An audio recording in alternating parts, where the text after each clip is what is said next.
Sophia Picard is our next student. Sophia is homeschooled and lives in Knoxville.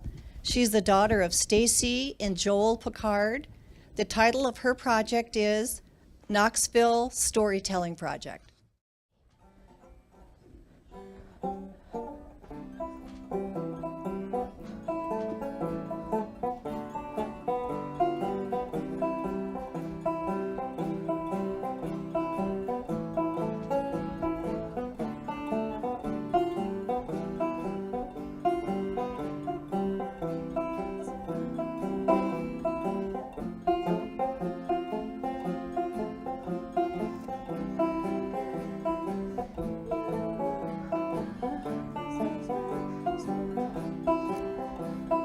You can get anything you want at Alice's restaurant.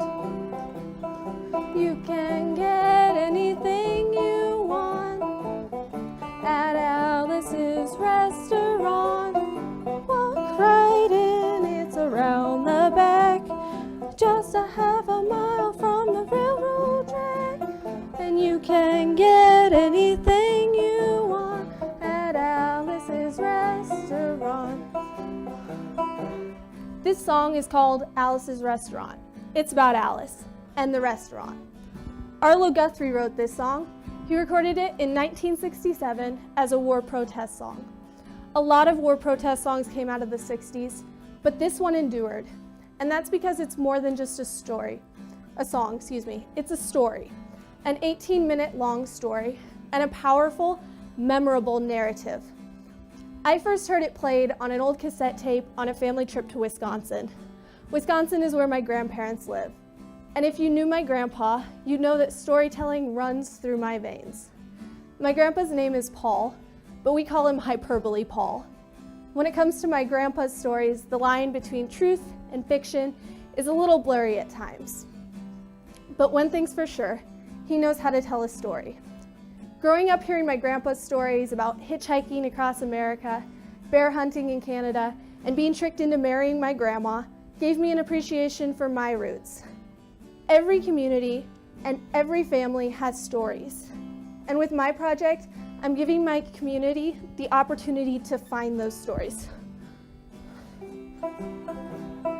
You can get anything you want at Alice's restaurant.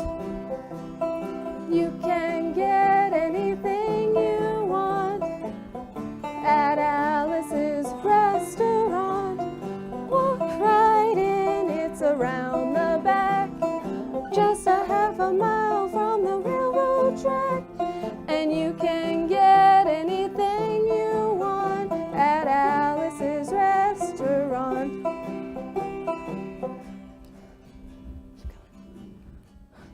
I organized 2 workshops. The first workshop taught us how to get interesting stories, and the second workshop taught us how to tell those stories. The first workshop was led by 3 Central College professors and special news reporter Dr. Bob Leonard of KNIA KRLS. After learning the methods of interviewing, the 23 participants conducted interviews with various members of the community.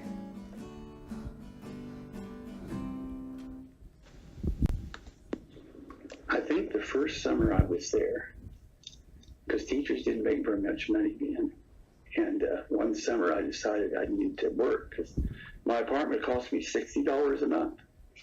And that was a lot then. I mean, now it's $600 a month.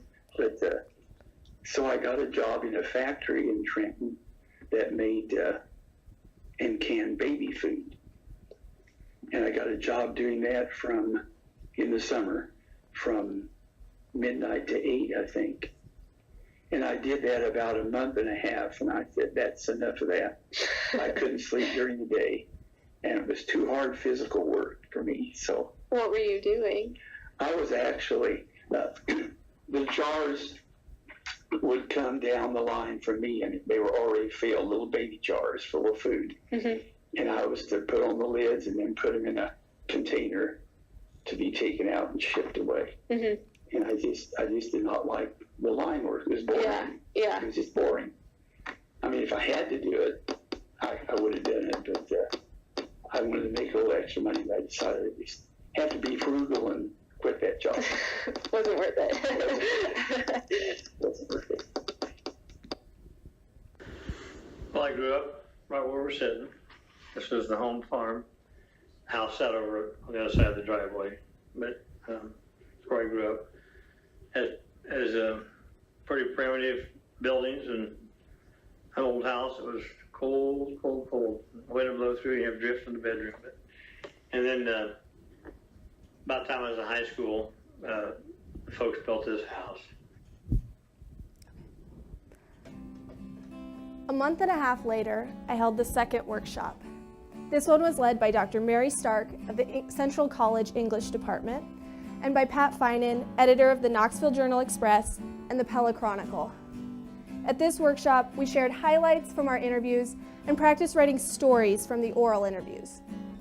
The community is excited to share in our project, and the Knoxville Journal-Express has actually agreed to publish the stories this fall in the paper. Perhaps the most important part of my project is the relationships made between the youth and the elderly in the community.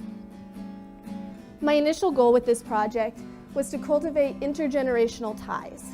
And what better way to connect generations than through stories?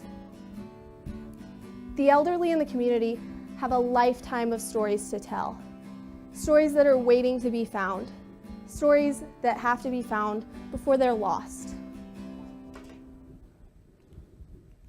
Hello, my name is Morgan McKay, and I was able to participate in part of the Knoxville Storytelling Project, and I just want to tell a little bit about how that affected me and my future. I got a chance to interview Knoxville's very own Dan Dennison, who is a local farmer that has been for many years by being passed down from generation to generation from his family. When I got the chance to speak with Dan, he told me that his family growing up made the most money off of 3 acres of cantaloupe. So what that means is there's so much more to farming than just crops and livestock. So I just want everyone to know to don't be afraid to take that extra step and try something new and do more and try things and fail, because you can always learn from that. And I was really grateful to be a part of the Knoxville Storytelling Project, and it was a great opportunity for me because I really enjoy journalism and writing.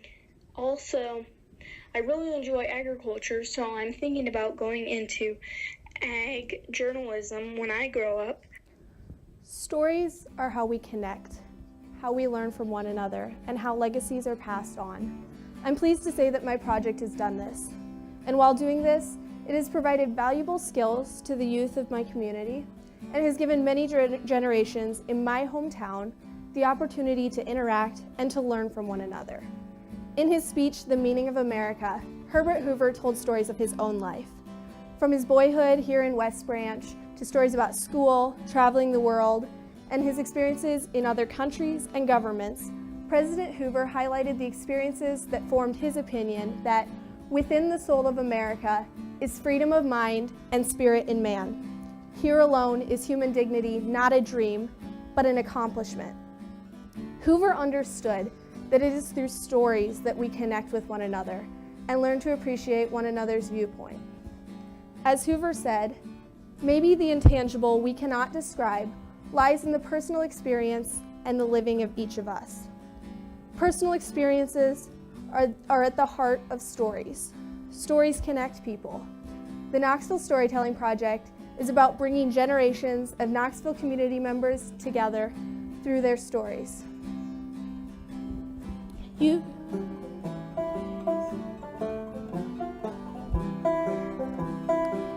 can get anything you want at Alice's restaurant. You can get anything you want at Alice's restaurant.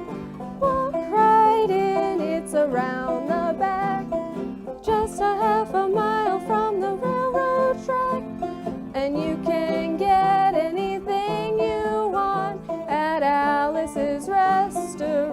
sing it with me now. You can get anything you want at Alice's restaurant. Accepting Alice, you can get anything you want at Alice's restaurant.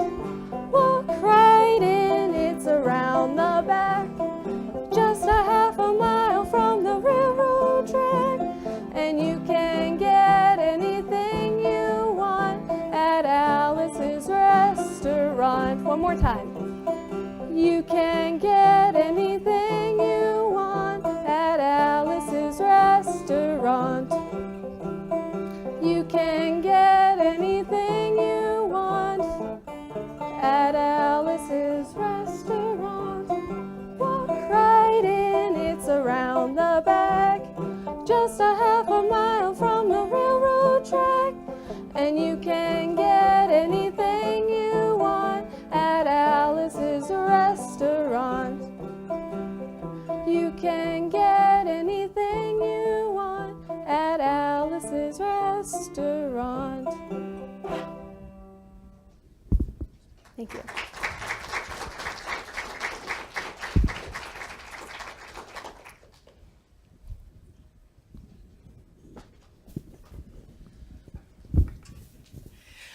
How are you getting both sides of this? How are you recruiting both the interviewers and the storytellers? So I actually more or less left it up to the interviewers to find their interviewee. I did have a few people who I had in mind, but on the suggestion of Dr. Bob Leonard from KNIA KRLS, he suggested that I allow them to choose their own interviewee because he said each individual who interviews is going to have a particular interest, and they're probably going to know someone who's been in that career field or has done that hobby, and so that's kind of why we let them choose who they wanted to interview.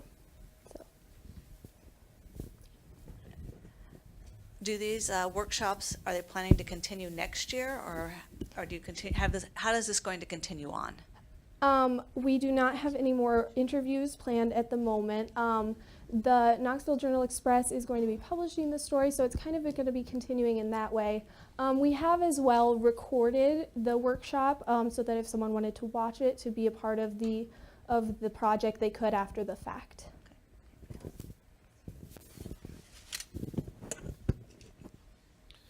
About how many stories did you end up interview, or how many stories did you end up recording? How are you going to save those, and how many team members did you enlist to do the stories? So we had 23 participants. Only about half of them came back for the second workshop, and it was a combination of sickness because we had it just actually this past Saturday, so it was at a bad time of year for illness and other conflicts. But we had about, I think there were between 6 and 8 interviews already done at the workshop. Was there more to that question? I'm sorry. How many stories got recorded? Right, okay. Yes, so those are the stories that were recorded, thank you. And actually the Knoxville Public Library has agreed to archive them, the oral interviews as well as transcripts of the interviews. So they will be doing that, and then they've also got a I don't know if it's a contract, but they have an agreement with the Iowa State Library, and they will be archiving them as well. That's the plan. So. Thank you.